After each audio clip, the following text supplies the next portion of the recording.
Welcome to Not Entirely Unlike Tea with Christine Collins.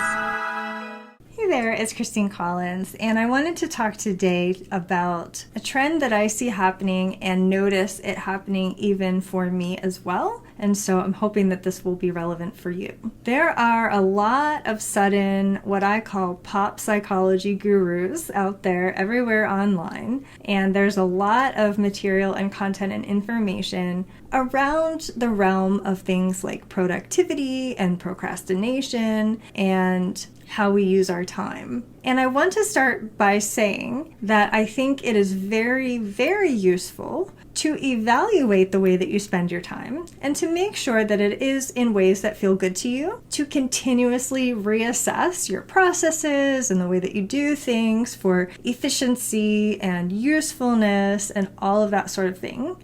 But the caveat that I see is that there's a lot of messaging around things like wasting your time doing things like watching a TV show or Netflix or playing with an app like Canva or other creativity related things. And there's a lot of stereotyping about why people do certain things like that and what it means. And I don't think that it's problematic to have that conversation. What I think is problematic is when it begins to dip into the realm of robbing someone of a sense of self-worth or self-esteem, to the extent that they end up believing that they are less than or less constructive, less productive, less focused, less motivated than someone else who isn't doing those things. What I want to start by saying there is that boiling it down to a term like self-sabotage is extremely limiting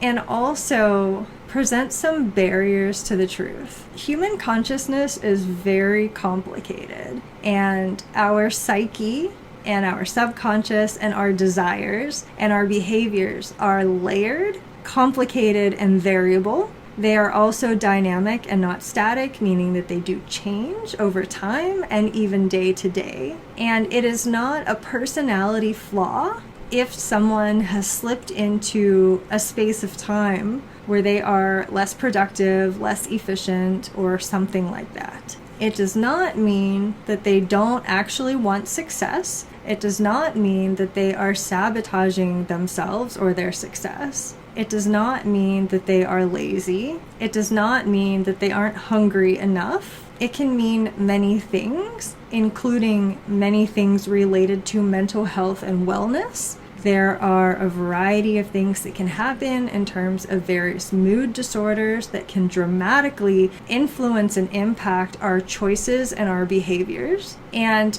to some extent, some of those phenomena that do occur actually limit freedom of choice and in some ways make choices for us. What I don't like seeing is people berating themselves, beating up on themselves, shaming themselves because they haven't been productive enough for a variety of reasons. There are health issues, there are mental health issues, there is fatigue and exhaustion that is not always physical. And I think another piece that is underpinning a lot of this is that human beings have needs that go beyond food, clothing, shelter, water, that are needs that are often, I think, repressed in many circles and in society in general. Needs around creativity, needs around fun, needs around sensuality, needs around rest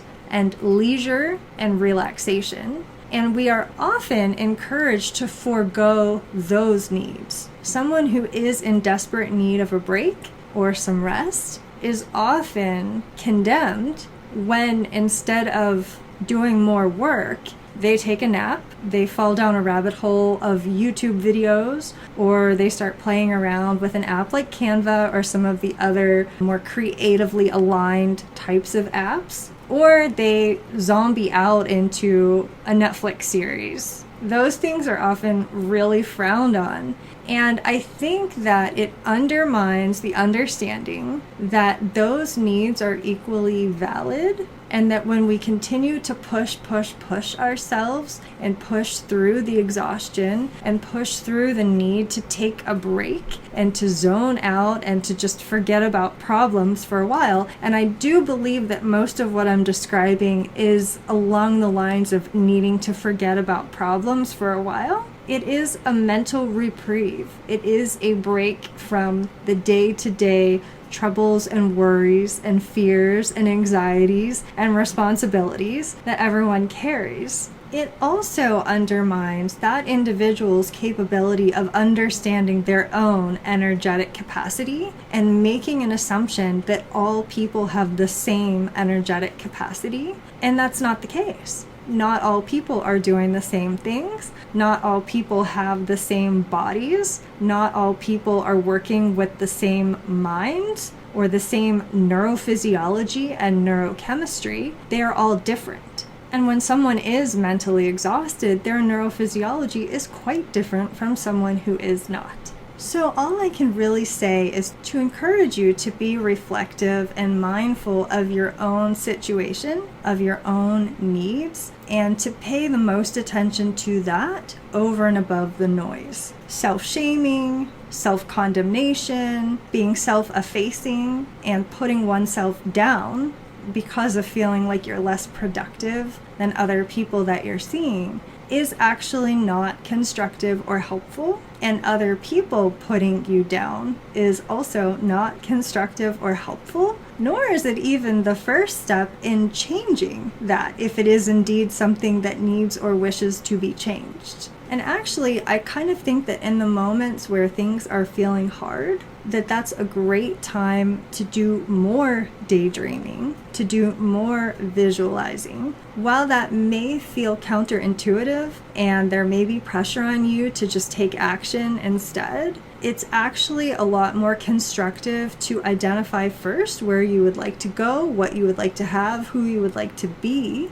And the interesting thing about visualizing those things is that the visualization is recorded by our brains in a very similar way to memory. Now, it's not identical, but it does expose the brain to the emotional and sensory experience of having that thing, becoming that thing, moving in that direction. And we often create things in our mind before they ever become tangible reality. And we don't clearly understand all the ways in which this very usefully and effectively helps us to move closer towards our dreams and goals. In many ways, when things are feeling like a struggle, it is the best time to engage in daydreaming and sculpting that clay, and starting to take those little steps towards something else that you want. Because being in a survival mode can really siphon creativity, can suck all of the ideas and the innovation out of our flow, and make things feel and look really stark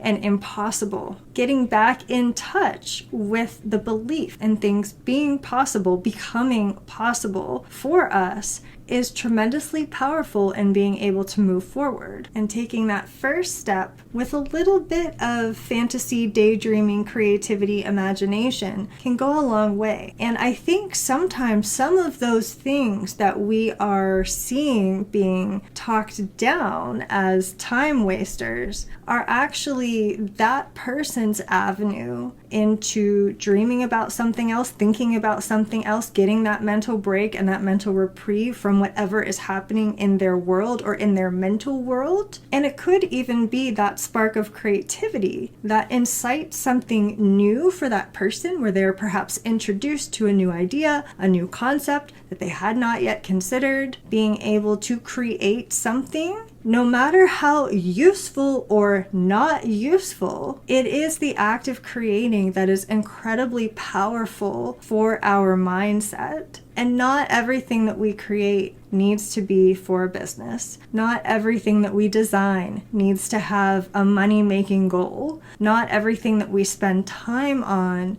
needs to be productive. In fact, I would argue that some percentage of time must be non-productive, must be not a means to an end, must be sheerly for the sake of creating, sheerly for the sake of leisure, sheerly for the sake of exploring your own talents or gifts or just capacity to have fun. It doesn't have to be good. But a lot of times we assume that it has to have a purpose. And sometimes not all purposes are known. There have been times when I've just randomly played around with like a new platform or software and didn't really have a specific intention with it. And 3 months later, turned out that I really needed that thing. And the time that I spent learning it was actually useful to me. Now, that's not to say that everything ultimately has to become useful either, but sometimes it does, and sometimes we don't know that in the moment. So you don't have to go into every activity with a specific plan and purpose as to its usefulness. It's okay to F around sometimes and to just play. And at the same time, to be mindful of how you're feeling